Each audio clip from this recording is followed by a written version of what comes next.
Welcome to MuggleCast episode 423. I'm Andrew. I'm Eric. I'm Laura.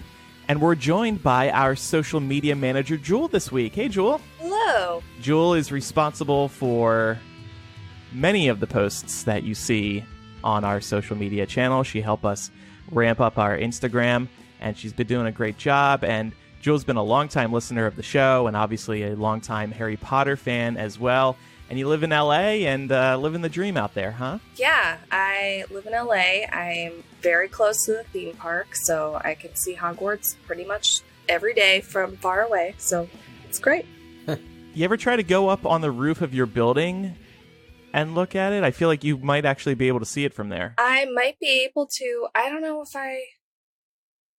I think there might be a building in the way, but from my office at work, we can see it out the window from far away, so that's how I get to see it all the time. Yeah. It was pretty surreal to me, because I lived in that area too, in the North Hollywood area. It was pretty surreal to me being able to drive by Hogwarts on the 101 every day. I was like, this is never going to get old. I love pointing it out to people who are visiting. Mm-hmm. And it's so funny, too, because before I lived in LA, I lived in Orlando and had a pass to Universal there. So it's been like since 2012 that I haven't regularly been able to go to the theme park. And I can't imagine ever not having that. Yeah. It's crazy surreal seeing something so wizarding and fictional on the very real horizon. It's like its own form of augmented reality. Yeah, true. Crazy. So today's episode is going to be all about Harry Potter Wizards Unite. We've all had over a week to play it now, and we're just going to have a relaxed conversation about our thoughts on the game, how we're enjoying it, what we're liking, what we're not liking, what we would like to see added. But first, and this is appropriate that Jewel is on this week for this, we have a new feature that we're launching here on the show and on our social media channels. It's called MuggleCast TBT. And starting this week, and from now until the end of time, we are going to be featuring an old prediction on our social media channels and the show that we've made here on the show. And one of our listeners, Kim, she's been working on this project behind the scenes for a few months now. She did it without us even looking for somebody to do this. She just offered to do it for us. And then we thought we could tie it into our social media and, of course, the show. So if you follow us on social, you probably saw the first clip.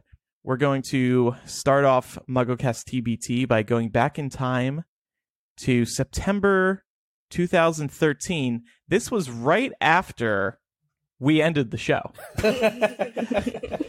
We ended MuggleCast. We said there's nothing else to talk about anymore. Harry Potter is over. We're done. Goodbye. It was sad. And then I think it was literally 2 weeks later that Warner Brothers announced the new film series. We thought it would be 3 movies at the time. So they make this announcement about Fantastic Beasts. We didn't really know anything about it other than that it was going to involve Newt. That was it. And listen to this prediction that Micah made on the show. Well, for a wish list, one would think that you're going to see Dumbledore at some point, right? I mean, Oh, interesting. He's old. He's very old, right? I forget exactly how old he is. She said 100, 150. He would be about the same. He would be about 40 to 60 years old, I guess, in the 20s, maybe 30. And he's really, I mean, maybe with the exception of a few other older staff members that we see at Hogwarts in the Potter series, he's probably the only character that can have a meaningful storyline going back that far, right? Maybe McGonagall, maybe a few others, but in terms of incorporating them in, it'd be interesting to see how they do that because they're not going to be able to use the same actors, obviously. Dumbledore was born in 1881. So he'll be 40 in the 20s. And he'll be, 10, 15 years older than Newt? Something like that. So there you go. Wow. And it's really amazing to look back on these clips because, again, like I said before playing that clip, we had no clue which characters were going to be in this. And I honestly think it was a stretch to consider Dumbledore would be in this series. It almost seemed too good to be true. Yeah, definitely. I love the idea that it's like, Micah said, if there's prequels, Dumbledore will be in them. And he was right. Right. And maybe McGonagall, which we did get a maybe McGonagall. Yeah. Yeah, I think he was more correct about that than he realized. Yeah. Well, so unfortunately, Micah couldn't be here this week. After this week, he will be back. He's not taking any more long-term breaks. Yeah. But no more vacation for Micah. yeah, he's out for the next 3 years of vacation time. So we asked Micah to record a reaction to that clip. And I have to warn you guys, I don't know. He seems to be more comfortable when he's not on air because he's got a real ego in this clip. He just recorded this for us last night. So, how did I know that Dumbledore was going to play a meaningful role in the Fantastic Beasts series? It's a great question. And the truth is, I didn't. It just seemed to fit, though. Because you're introducing a new series in a world that everybody has grown up with. And you need some character, some identifiable individual that's going to help connect the threads. And the natural fit, especially from an age standpoint, was Dumbledore. And when we were theorizing early on and the Fantastic Beasts films were just being announced, he seemed to be somebody that worked. And that's really what was behind my thought process back then, as much as I can remember 6 years ago at this point. Hard to believe it's been that long. And there's other characters that I'm sure we're going to see, but he's the one that really just stood out to me. And McGonagall, we touched on her a little bit in this prediction, and we'll see what her role is as well. But it's always cool to be able to look back and see just how right we had things. And I'm sure there are many times we didn't have things right, but that's not what this segment is about. I just wanted to say amazing job by Kim going through every single episode that we've ever recorded and categorizing our predictions, because this is going to be really fun to look back and to see what we got right, how on the money we were. I've actually looked through several of the documents, and it's shocking how good we are. And I just want to say, Andrew, thank you for choosing me for the first prediction. I feel like we're setting the tone here. And, we can't just have any sort of flimsy predictions in the weeks to come, because this is a huge prediction that we got right, that I got right about Dumbledore. All right, I have to stop this. This is enough. Wow. It goes on for another 13 minutes, actually. Yeah. Micah didn't understand the directions. But, well, I don't even think I picked that clip to start off. Maybe I did. It was just... Or you did, Joel? It was just the first one on the list. There you go. Plus, he was in charge of highlighting the best one. So he looked at his own prediction and was like, oh, I'm great. Wow, yeah, we're running this one first. Anyway, so every week, and we're going to do it with less ego in the weeks ahead, maybe a little less ego. Some of us will probably have to pat ourselves on the back, but we'll be playing old clips, and not just concerning Fantastic Beasts, but the original Harry Potter books, Cursed Child, and any other ones that Kim has found. So stay tuned. So it's time now for our review of Harry Potter Wizards Unite. This was a big deal because Niantic and the Pokemon Company put out Pokemon Go 3 years ago. It was actually 3 years ago earlier this week. And it was lightning in a bottle. It just blew up. Everybody was obsessed with it. People were playing it all summer. It, of course, dwindled in popularity, but there's still a pretty big base of people who are playing that game daily. And then Warner Brothers decides to create this Portkey Games. They're in charge of creating new Harry Potter games, and it was very exciting for fans like us. And we found out a couple months later that Niantic would be partnering with Portkey Games to create a Pokemon Go for Harry Potter fans, and we all lost our minds. We thought that was a great idea, and now it's here. So just to go over the basics, if you haven't played yet, the story is that unpredictable traces of magic called confoundables appear all over the Muggle world, and the Wizarding world faces potential exposure as we all know, we remember the International Statute of Secrecy. So to avert this calamity, as it's called, the Ministry of Magic begins recruiting witches and wizards to join the Statute of Secrecy Task Force. And there is a mystery playing out within the game as you progress. We'll talk about that a little later on. First of all, I want to get Laura and Jules' thoughts on the game, since Eric and I touched on it last episode. How are you two liking the game so far? I really like it in short bursts. I think the gameplay is really fun. I touched on this sort of before we started recording, but I live in an urban area, so I really like that I can just open the app and there's usually 3 to 4 things waiting for me, so I don't have to venture out in the world and stare at my phone while I walk around the streets of Atlanta. That part's really fun. I don't particularly care to follow the story that's happening. I'm just more interested in casting spells and completing my registry. I have the whole thing on mute every time I play. I don't listen to anything. But maybe it's just the Harry Potter music. So yeah, but also like characters pop up and talk to you, and I just like tap through those notifications. I don't care. I feel like I want to follow the storyline, but there's just so much happening that I'm a little overwhelmed by it all. I don't know why. I just feel like I do play it pretty regularly, and like Laura, whenever I open it, there's usually enough things around me that I can collect, but the story itself, I don't know why I'm having a hard time following it. But I feel like maybe with other games, they roll some of those features out a little more slowly so that you can get used to parts of the game before you have to start learning other parts. And I feel like this one kind of happened very quickly, and I don't know. I'll agree with that. I played Pokemon Go when it first came out, and I was actually a little turned off by how little there was to do. You know, what there was sort of repetitive, and I enjoyed throwing Pokeballs at Pokemon, and I enjoyed most of all seeing Pokemon in the real world with like the AR overlay. And that is the same with Wizards Unite for me. But I am also all about the story.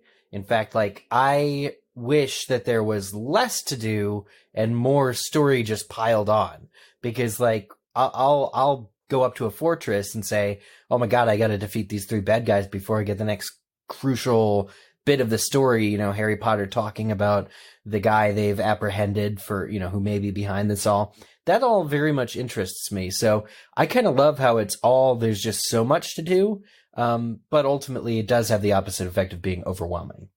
Mm-hmm. So speaking of story, and this could totally be because I'm not listening to any of the story. You think? But there was one point I got to where I had to fight a Dementor, and it was attacking a character that looked very much like Tonks. And I was like, wait a second.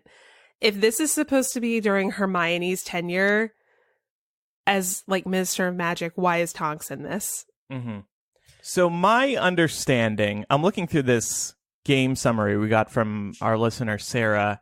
I don't think this directly addresses it, but these foundables are from all over the timeline. You will see characters who have died, including Hedwig, in this game. Yeah. Yes. Oh, that's right. I just saved Hedwig, actually, and I was also confused. You will also see younger versions of the characters. Like, I've seen young Ron Weasley and young Ginny Weasley. Eric, by the way, I'm very pleased that Ginny Weasley is in this game for you. I was thinking of you when I saved her. Did you screenshot young Ginny? No, I will for you next time. Next I kind time of you find assumed her. that you may have encountered her already. I've seen young Luna, and I thought that was cute. Yes. Yeah.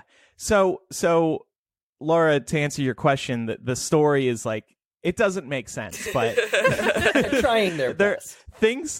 Foundables are from all over the timeline, and when you're, I don't even No, know how I it can works. accept that. Yeah. It's fine. But I'm with you on the story, Laura, and I actually tried at the beginning. I was following those little pop-up messages very closely. I was like, mystery and the calamity, new characters, all these weird names. And I just gave up at one point. I don't read those at all now. I just tap straight through them because who cares about the story? I do. Honestly. It's not by J.K. Rowling. It's not by like David Yates. It has nothing to do with canon. Why do you care, Eric? Well, because normally I'd be the first person to say the story doesn't matter, right? Like with Cursed Child. I'm like, this is the worst story ever written. It's clearly just so not in keeping with the characters that we know from the books. They didn't even try, it seems at times, to match the tone or the wit. I think in general, like very overarching storyline matches up with a lot of the humor. And I think that's what makes the game work. Like for me, Wizards Unite works because it does take somehow a light and fun tone over using items from canon and putting them in our current day setting. Like, I think it has the right level of interest in it. And also, like, even in the selection of things that they picked, like I got a box of decoy detonators, and they looked exactly like the ones from the movie. And I was blown away by the idea that there's these decoy detonators, which I know from my mind's eye is, in Harry Potter. And it was in front of me on the sidewalk, and I was just like, this is the coolest thing ever. So I think the way that they use the story and the way that they use the elements from canon to put into the game is loving and is very, like, I don't know, quirky and fun. I find it so amusing. It is amusing.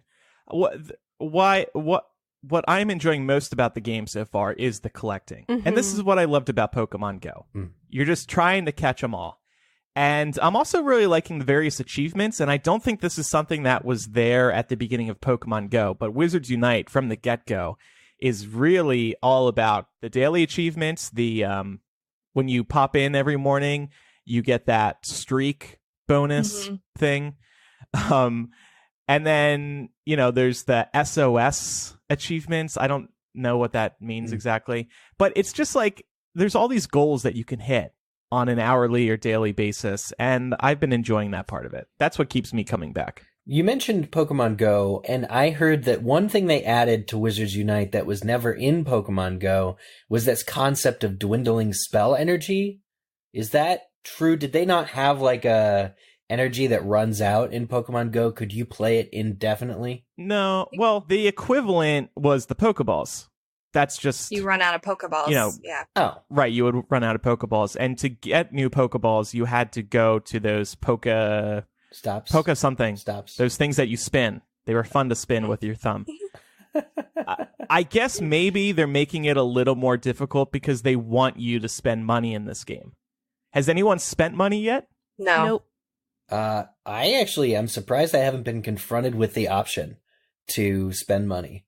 Like I ran out of, because I haven't seen where like the shop is or whatever. I've played it, but I haven't yet found. It's hard to tell, like, because you can go to an inn and get food and get energy, but it's never enough energy that you really want. Right. And then I think I closed the app, and 5 minutes later I don't know. I haven't found like the buy more energy. Hogwarts Mystery, you never have any trouble finding where to spend money, but the Wizards Unite, I haven't found it yet. This does seem to be one of the bigger complaints so far, that people are running out of spell energy. Personally, I don't have this problem because I am right next to an inn, so I can sit on my couch and every 5 minutes just get more spell energy. Or while I'm sitting here MuggleCasting. Has anyone here had a problem with spell energy? No. I've got inns pretty readily available to me. So I also haven't run out, and at first when I was still learning what inns were for, I would go to an inn and it would be like, you don't need energy, you've already got too much energy. So I don't know why. I guess I'm not playing enough. Maybe. Yeah, I lost my energy in Fortress, battling an Acromantula and a Death Eater, and then I had to go to an inn. But it's ridiculous because even when you're casting the Protego charm, the shield charm, you still lose your energy. Or you still lose some health. And the inn, when you go and get like, I don't know, a bottle of pumpkin juice or something, it only replenishes your health by 2 or 4, maybe 6 at the most. But you're losing 7 or 8 to 12 to 20 points every time you get attacked by something. So it's just, I hate how not balanced it is, because it is either forcing you to wait a duration of time or pay. And there's also potions to regain your health. That's the other thing. There are, this goes back to your point of like a lot going on all at once. Yeah. The potions, I don't feel were properly introed. I was listening to Harry talk to the other member of the ministry, like that was telling us all about him. Like they said, you can use spells, but they didn't really highlight this is the one of 6 circles on the screen at all times during battles where you go and do this. So I don't really understand. And like when you go into fortresses and all the runes are there that you choose from, like I don't get the runes either. I have no clue. Maybe the runes change what kind of creatures you're battling. Yeah, so there's a video here that I included in the doc, which actually explains it perfectly. So I like that. And it's in the doc for any patrons. We could also, if you wanted to, we could play the audio because it does explain it, like not visually, it explains it auditorially. But it basically talks about the runes determine the difficulty of the fortress. And if you go into fortresses with your friends, that's one of the things you can do with, like, if you're matched up with friends who are nearby, you can go in, and also their careers come into play. Because if you want to focus, there's 3 careers you can be in this game: a professor, a magizoologist, and an auror. And one of them, I think it's the professor, is the mix between the two, but who's better at offensive spells in fortresses and who's better at using beasts or maybe capturing beasts. So I don't know. They've done some interesting things with class and rank as it goes into the fortresses. But again, I find myself a little overwhelmed at understanding even where to click when I need to click. There are a lot of buttons and a lot of places to dive into for sure. I was feeling a little overwhelmed at the beginning, but I think I've gotten a better handle on everything. But let's hear what level everybody is at. Jewel, where are you? I am at level 7. So you've chosen a career, haven't you? Yes, I am a professor. Nice. Professor Jewel. That's what I did too, I think. How do they pitch it to you? Because I'm still on level 4, so I haven't done it yet. But what's like the real big, like, it's time for you to get a job, you bum? Or no, I don't think they do anything like that. No, it just sort of like if you go into your suitcase, it just becomes available for you to choose a profession. And when you enter that, you have the 3 choices, and then like Hermione, McGonagall, Harry, and Hagrid all talk to you about the differences, and then you choose. Mm-hmm. Which you wouldn't know because you skipped. Well, I mean, I like tapped through and I saw what they were doing. Oh, okay. But okay. Yeah. I did not read them carefully. I heard too that there's challenges once you choose your profession. There are challenges you can complete that will hone your skills a little bit better. Maybe. Yeah. Yeah. I don't know. There's too much. There's lessons associated with each career. Oh, you can cool. take. Yeah. Andrew, what level are you? Well, I mean, I'm beating all you. I'm level 11. You guys need to catch up. You need to get a life. I do. And this is something I want to bring up later on, actually. I don't like how much time this game demands of me when I'm outside. But I'll talk about that more later. So, Eric, you're level 4. Yes. So you've played the least, it seems like. Yeah, the least hours. Although I did just enjoy. That's the thing you just mentioned about going outside and how much time it takes up. So I really just had 2 leisurely walks, one in the park in Oak Park, where I was for the 5th Harry Potter book. I mentioned it last week. But then the other time's the park by my house. And both times I just did a circuit. I just walked around the park and I found what I could find, and I didn't worry too much about going back to an inn to replenish my energy. And I kind of allowed my time on the app to be dictated by how much I wanted to be outside and not the other way around. So I didn't really rely on or set any particular task for myself within the game to play it. I set more of a me outdoors time, either before the rain or before the heat, deterred me from staying out. So I found that to be really relaxing. Laura, what level are you and what's your play style been like? So I'm at level 6 and my play style has largely been from my couch. Cause I'm not, I could be doing it while I'm outside walking around. I tried to do it while I was in my parking garage leaving work the other day. And it was just like, I don't want to be staring at my phone and walking around and keep glancing back at it. That's just not comfortable for me. So I would just as soon kind of casually play it, pick up my phone and be like, oh, let me check and see if there are any, foundables around me and see what I can do. And then when they're all gone, I'm like, okay, cool. I'll check in later. Right. I've been playing while walking Brooklyn. You don't play it when you're walking your dog? No, because I want to keep an eye on things and not be staring at my phone. Yeah, that's how I am too, and that's why. Again, I'll get into this later, but I don't want to spend. I don't think I'm going to be playing this game a lot over the long term. But yeah, I have been playing while walking Brooklyn, and because I'm in a city, I have access to plenty of inns, the fortresses, the garden centers, whatever you want to call them. Greenhouse. The greenhouses. Thank you. That's what they're called. You should play this game at the Lowe's Garden Center. Yes. You should actually just... I'll actually pull some plants out of their pots and see if I get anything. No, but my ingredient case is full, and I'm refusing to upgrade because that costs money or a heck of a lot of coins, and I don't want to spend my coins on upgrading my ingredient thing. So I can't even really use those greenhouses anymore. But I saw Micah, and I think a lot of people are probably going to have this problem. Micah lives in a borough of New York City, so it's not like he's in the middle of nowhere. And there is nothing near his house. Yeah. And I think a lot of people are probably going to be frustrated and turned off by that because there are a lot of people like Laura who would probably just rather play this on their couch from time to time, pop in randomly, collect a thing or two. For me, this game really is all about where you play, because for me, the most exciting thing is, again, this augmented reality over top of the real world. So I like the idea of seeing, an acromantula in front of my favorite bookstore, or fighting a Death Eater over by the bird bath in the park that I go to. But Eric, it's just kind of... Aren't you concerned that you look like an idiot holding up your phone to have that AR mode on? I have that AR mode off. I am not pointing my camera. Well, there was a poll, and most people prefer AR mode off, and I don't get it, because for me, this game is getting me outside.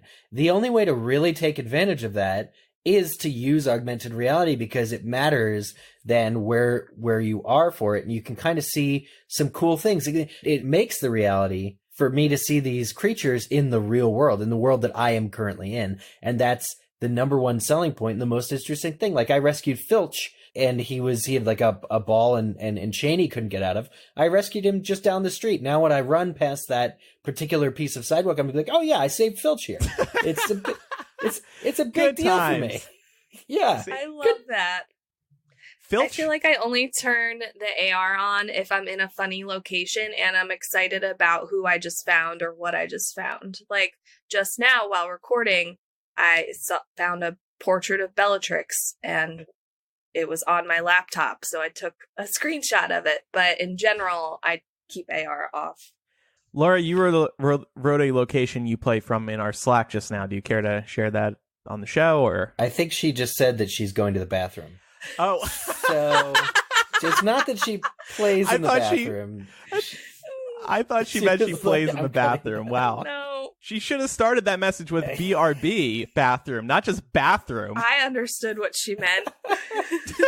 I did. I thought she was talking about playing in the bathroom. Okay, nobody talk about her, so we won't know she won't know we talked about her on the thing. I gotta be honest, when I first started playing, it was in the bathroom, and Hagrid was in my bathroom. Oh, that's funny. Yeah, because the first confoundable that you find is Rubius Hagrid stuck in. Looks like Spider-Man got to him, Yeah. It's interesting that they chose Hagrid to be the first character that you see. Everybody sees that when they first start playing. But he's so massive, though. That's the other fun thing is also with the troll that I found. If you have augmented reality turned off, it's just a troll in some wood. But if you have it on, that thing is comparatively huge to where you are. You have to, they always have you look at the ground first to like find traces of magic and then scroll up.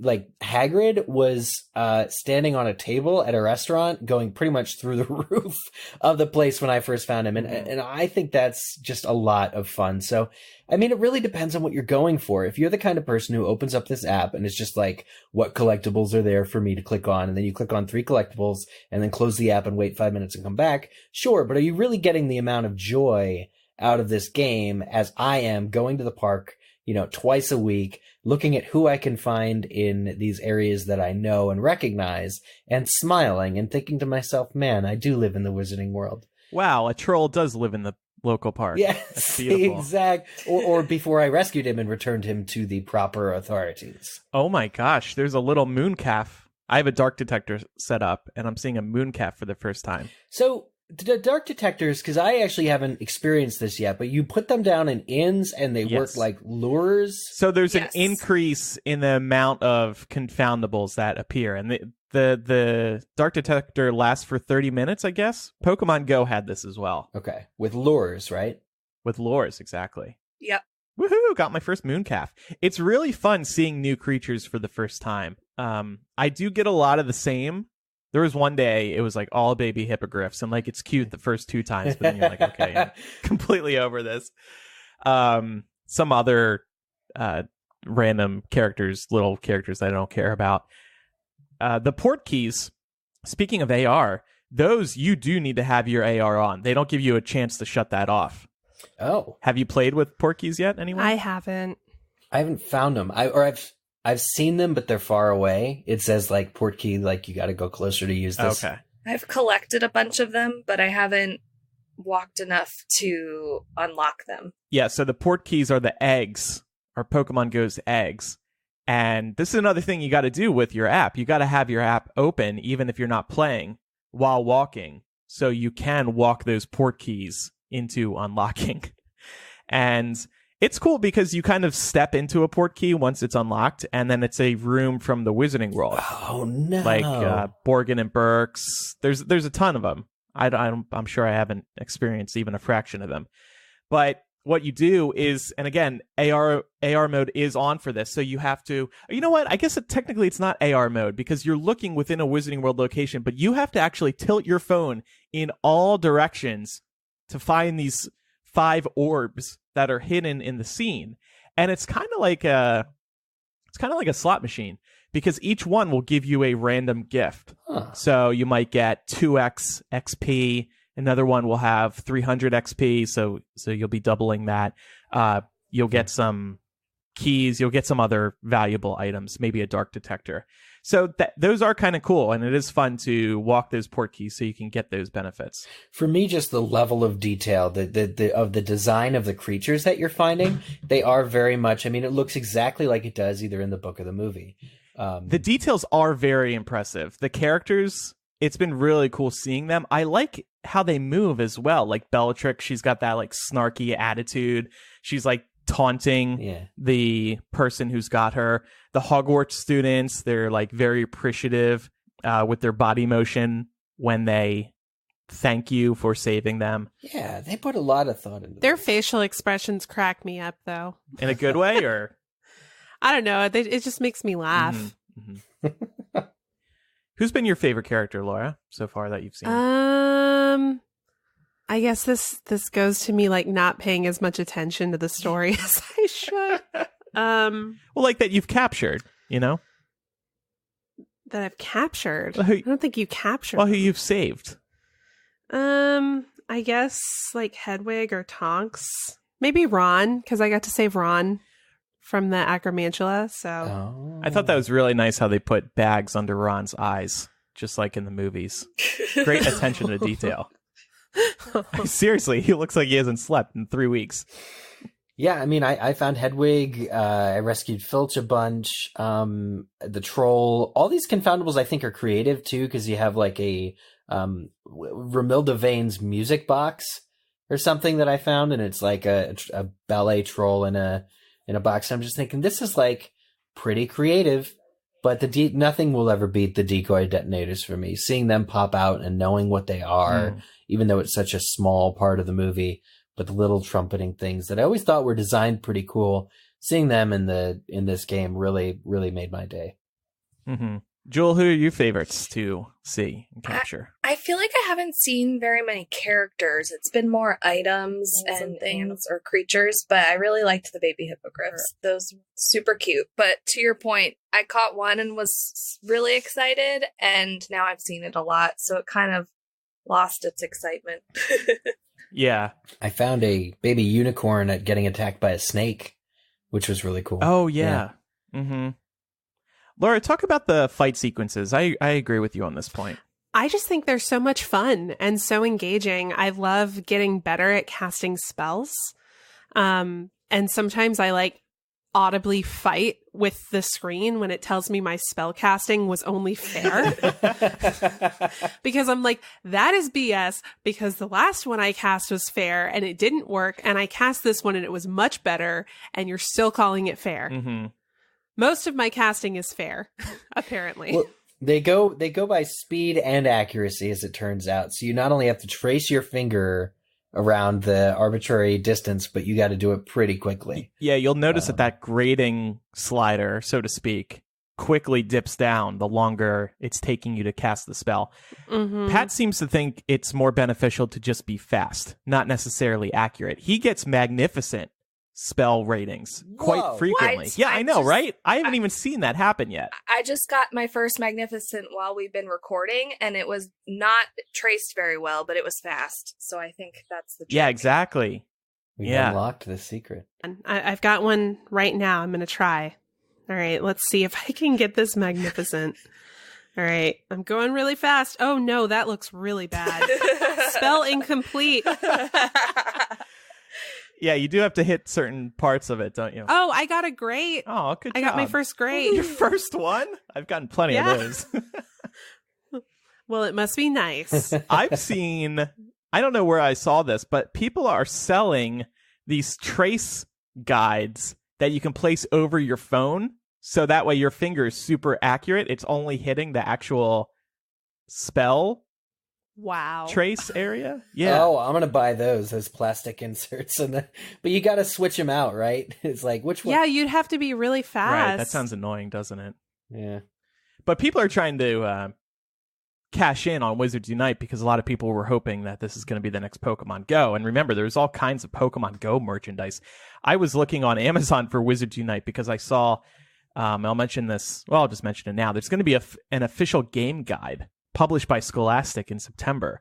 But because I searched for Wizards Unite on Amazon, I'm seeing all these other spin-off shirts that you can buy with Wizards Unite taglines and icons and stuff. Like, people are hoping this is going to be the next Pokemon Go. Well, you said somewhere in the document that it isn't selling as well as Pokemon Go. Where did you find that or hear that? So there are these sites, companies that monitor the App Store in terms of sales, and I don't know, they use a bunch of tools to try and figure out how popular an app actually is. Sure. And it's been downloaded at a fraction of the speed that Pokemon Go has been. I'm not surprised by that because, like I said at the beginning, Pokemon Go was lightning in a bottle. People were just blown away by the fact that Pokemon were now in the real world. And Pokemon, I think, is a more universal brand than Harry Potter is. Pokemon is just so cute. All the characters, they're so cute. And whether or not you know Pokemon, you can feel an emotional connection to them. Whereas with Harry Potter, of course Harry Potter is gigantic, but like, you're capturing slugs and other bugs, and it's not as fun, and it's not about catching them all in Wizards Unite. Right. Plus, we all are kind of over this magic that was the technology in Pokemon Go and Wizards Unite. Oh, You know speak what I for mean? yourself. I keep saving Filch and loving every minute of it. I'm like, you owe me one, dude. You owe me one. And you're like, why do you keep getting caught, you idiot? No, he's a squib. He can't defend himself in this harsh world. And don't forget, each character is only a fragment every time you capture it. Yeah. Yeah. Somebody split. So it's Filch. a fragment of a piece of the time. Right. Something like Okay. that. Yeah. Yeah, like Horcruxes. Mm-hmm. Parts of the whole. What are our least favorite parts of the game? We already touched on the story. Sounds like none of us are following the story except for Eric. I'm running out of energy, really, not understanding when to use a potion. All things I think that will go together the more I play, Mm-hmm. but not like the interface is good in the way that it can do everything it needs to do, but it's kind of a well-kept secret what each thing does. Right. Yeah, and for me, I don't love staring at my phone the whole time that I'm outside. When I'm outside, I like to appreciate the outdoors, especially this time of year.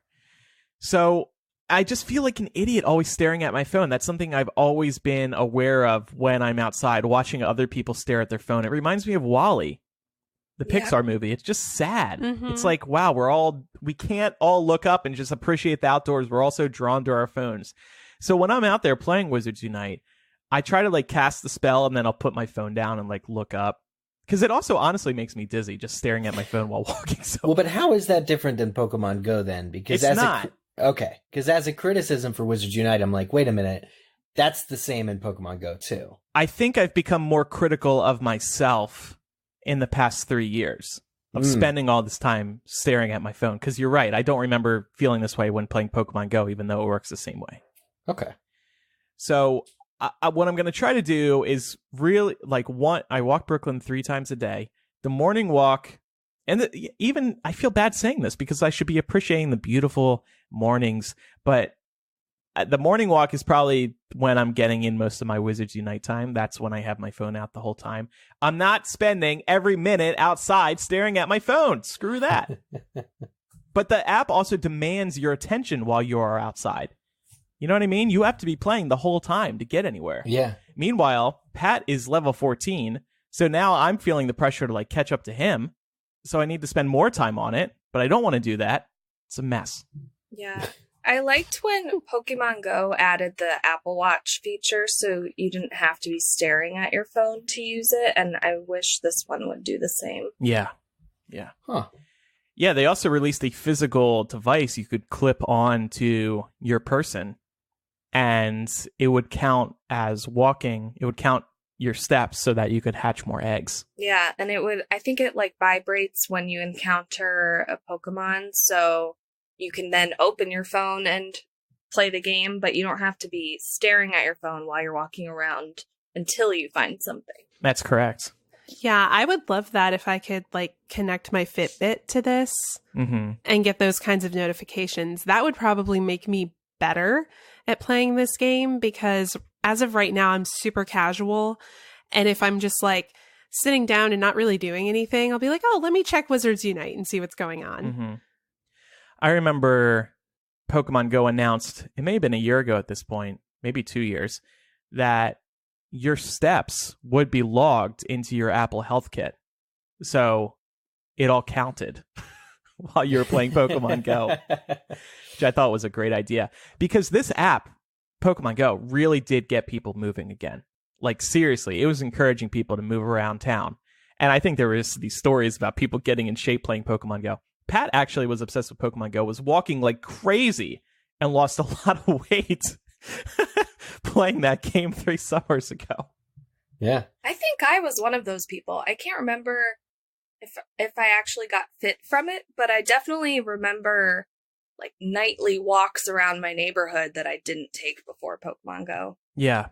You know what I wish they would bring over to Wizards Unite? The fact that you can actually see the creatures on the map. One of the big differences now is you just get these category icons on the map, whereas with Pokemon Go, you were actually seeing the Pokemon. And I think that was part of the thrill because you open it up and you're like, oh my gosh, look, there's a Snorlax sitting down the street. I need to go get that. Oh my God. I can't believe we made it this far and I didn't get to rave about the music. I love the music. That was a pleasant surprise. Yeah, they've essentially it's John Williams, at least for the most part that I can recall, and it's stuff like the Fox the Phoenix title, like it's stuff from Chamber of Secrets that was composed for Chamber of Secrets, but, you know, is lost because nobody rewatches that movie. It's some of the best music, and it fits perfectly. They've done like a game version remix of this movie, so I'm thrilled to see these old, like, deep cut John Williams Harry Potter tracks being used so prominently in this game, and it so far has not gotten old for me. Yeah, I think there's a remix on one of them. It's like dun, dun, dun, dun, dun, dun, dun, dun, dun, dun. Oh yeah, you're right. Yeah, there was a spin on one. I was pleasantly surprised. What would everybody like to see added to the game? So far with this whole friend code thing, I haven't yet shared my friend code publicly. I've shared it with you guys because I don't know what the benefits to having friends are in the game. Wow. In the game. like, you can get together and go to fortresses. First of all, it's the internet. My friends that I've already shared the codes with are in Vegas, London, Singapore. Like, come on. I'm never going to be out front of a fortress together with these guys. So there's no point in really being friends with them. You can't check their status except what level they're at. You can't see their photo. You can't have there's no in-message chat. Like in-game message system. So maybe something more that you can do with friends, because, and like, why limit it at 200 friends if I can't have a meaningful interaction with any one of them that's not in my city? Mm-hmm. Yeah, I will have to echo that. I don't understand why there's a limit on how many friends you can have. And I did share my code on Twitter, so I'm friends with a number of our listeners, and I'm running out of friends. Mm-hmm. Like, why is this limit a thing? Also, I want to be able to pull up people's profiles and see their pictures. Like, what was the point of going through all these cool filters and different like hats and stuff that you could add to your picture if nobody else can see it? Exactly. Oh, that's a good point. Well, Andrew, have you and Pat played together? And like, does he show up as like an icon? We haven't yet. He offered to play with me yesterday, and I was like, I don't need you. I can complete these challenges by myself. Wow, you don't want him getting all the goods from the inn, I guess. No, but like the wizarding challenges at these fortresses, I've been okay by myself. Apparently, it's easier if it's with people. But anyway, yeah, I took a cute picture of myself for my profile because I thought that other people were going to see it, and then we just see nothing. I assume it's because maybe WB is like, oh, privacy, we can't have people sharing. I think it might be loading. Maybe loading? It's just a little profile picture. But then you don't even, what I also kind of find weird is that you share friend codes and not usernames. Yeah. Right. Like, my username is Scorbus Forever. None of you can do anything with that because you don't know my friend code. Right. Yeah. Yeah. Yeah. Although I will say, when that came through to me, I was like, oh, I know who that is. Somebody said when we were talking last week, so we should have tried to claim MuggleCast. Oh, yeah. that was a fail, guys. Yeah. Yeah. And Terrence got Hogwarts Mystery. He's going around as Hogwarts Mystery. Yeah. Micah's is pretty funny, I think, from what I recall. I'm just Spiels. Yeah. That's my name, Spiels. But yeah, you can change your friend code though, and you can't change your username. So maybe that's why they have people friending the username. But it would be nice if I could do something with the idea like that I know your username and can like search you. Again, maybe a messaging feature, or if we're in the same city that you pop up on the map when you're playing. That would be cool. It says social info. Work together. Meet up at a fortress and engage in a wizarding challenge together to earn a bonus wizarding XP and wizarding challenge XP. So it sounds like you get more experience points if you do play together. That's the one way they encourage you. Yeah. So one thing I'll say I would like to see in terms of story that would be more appealing to me would be like, if once you got to a certain level, like Hermione or whoever from the Ministry pops up and reveals to you that they've discovered that the Ministry has been infiltrated and that this whole program you're part of has been a ruse by whoever this evil actor is to try and steal these items. Ooh, twist. And I was like, that would be cool. That would feel very Harry Potter to me. Mm-hmm. Because I don't believe that the Ministry is like 100% okay. After all of this, the Ministry has had problems for a very long time, and I'm sure they're going to be infiltrated again. Mm-hmm. That's what inspires me about this calamity, is that some dark actor or multiple dark actors have caused this riff in time and space. I just find that interesting. Yeah. Apparently the story is going somewhere. I'm not following it, so I probably won't care whenever the whole story is revealed. Right. But this is something that Pokemon Go did not have. There really was no story. It was just go out there and collect all the Pokemon. I think it'd be cool if there was this big reveal about there actually being these like dark actors who have done this. And then you're given a choice to either fight for the good side or the bad side. Mm-hmm. That would be dope. Has anyone actually seen Harry Potter out in the wild yet? Because that was one of the first promotional images we saw with this game. He talks to you, right? Like old Harry talks to you and tells you what to do from time to time. Yeah, I've only seen the little like dialogue pop-up windows. I haven't actually seen him.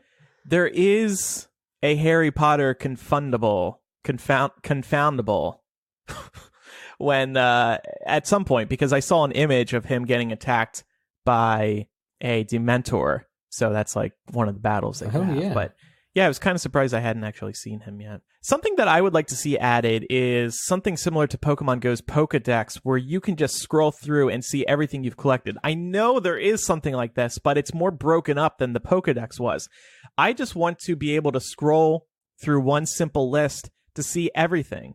Yeah. And I would like to just get an overall number of everything that I've collected versus how much I still have to collect. Because like I said, for me, this is all about the collecting, and it's not totally clear what your progress has been, in my opinion. And speaking of the registry, all the art in this game is just beautiful. Yeah. They did a really great job. So we did mention it hasn't been as popular as Pokemon Go. For us, we are not owners of this game. It's not about the money for us, so we don't really care, I don't think. Mm-mm. Anyone have any ideas why it hasn't been as popular? Maybe I think some of the organizational issues you spoke to, Andrew, could be part of it. I can see people getting into this and maybe getting a little overwhelmed and being like, meh, no. I do also wonder if there's maybe a little bit of burnout because people kind of felt burned by Hogwarts Mystery. Mm-hmm. And so after that experience, people maybe might not have been as apt to like adopt another Harry Potter game. Right. I think, too, if people are still playing Pokemon Go, you can't really play both. Like, my roommate is still on the Pokemon Go train, and so she has talked about trying this one, but she is prioritizing Pokemon still. And Jewel, you're somebody who actually plays Hogwarts Mystery, right? Yep.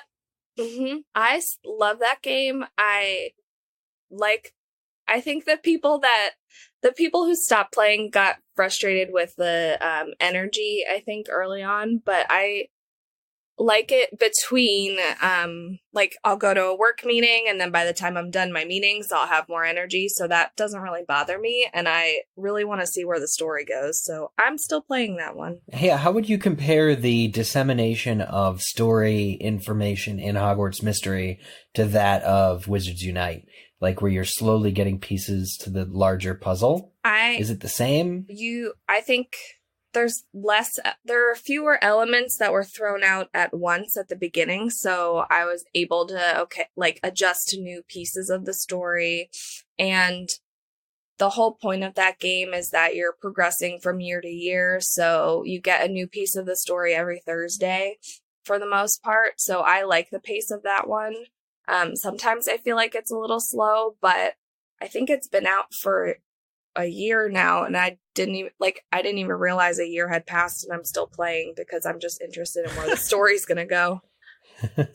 What year are you? Did you say that? Year 5 is about to end if you are caught up on the game. There's like one chapter left in year 5. So, okay.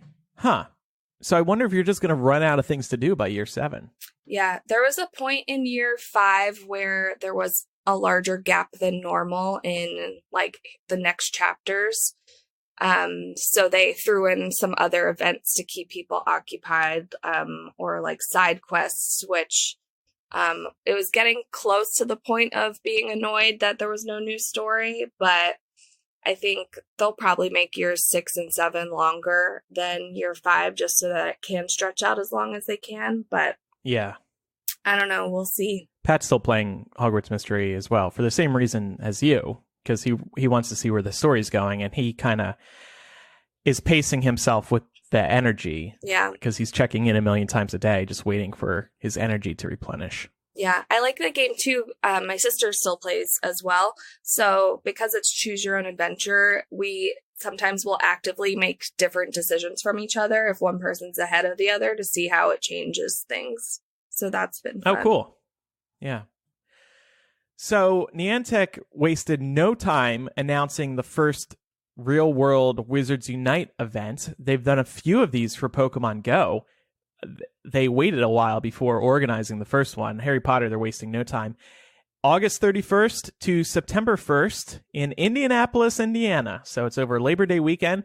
Actually, only 3 hours away from Chicago, so I'm thinking of going.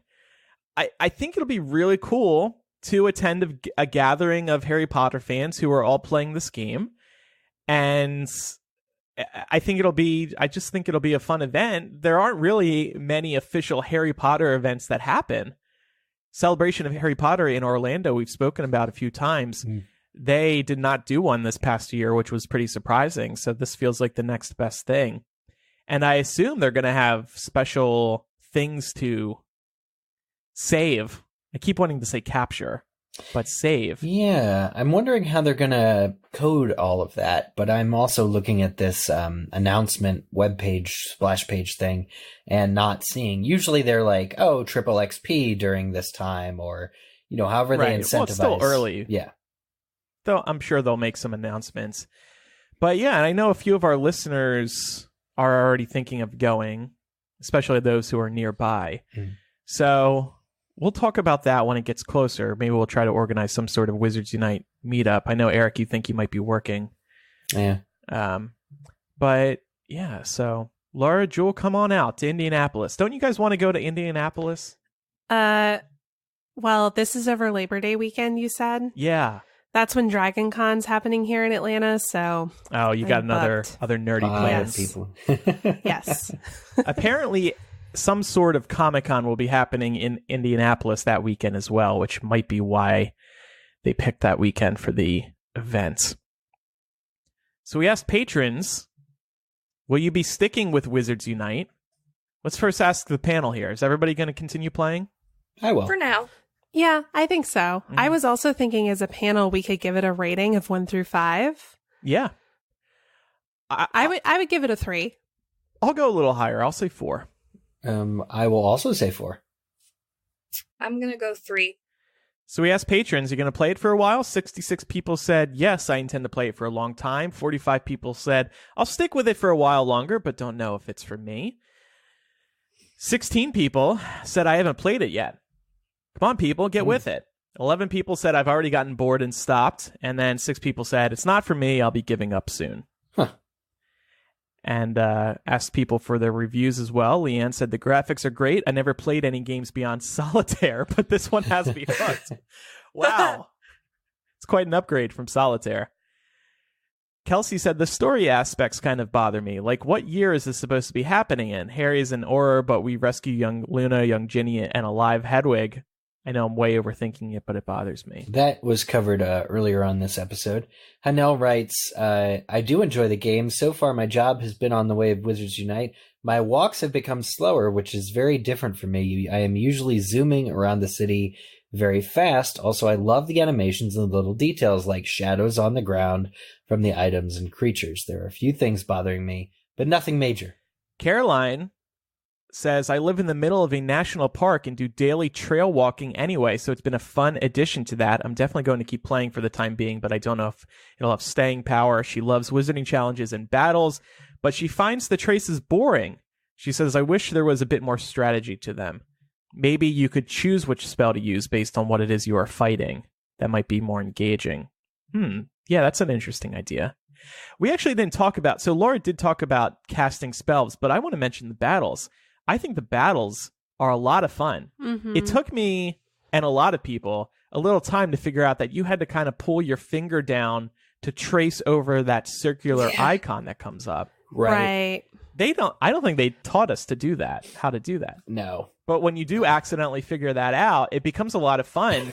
I can't remember the last time I've been impressed by the mechanics of battling in a Harry Potter game before. This was great. Is great. Yeah, for some reason I feel like I more often than not end up battling the centaur. And that's always a lot of fun. I enjoy that quite a bit. Well, J.K. Rowling once tweeted that there are a lot of centaurs in Georgia, so that's probably why Well, you're it does encountering. make sense. Yes. It's very like forest region. Oh, you know?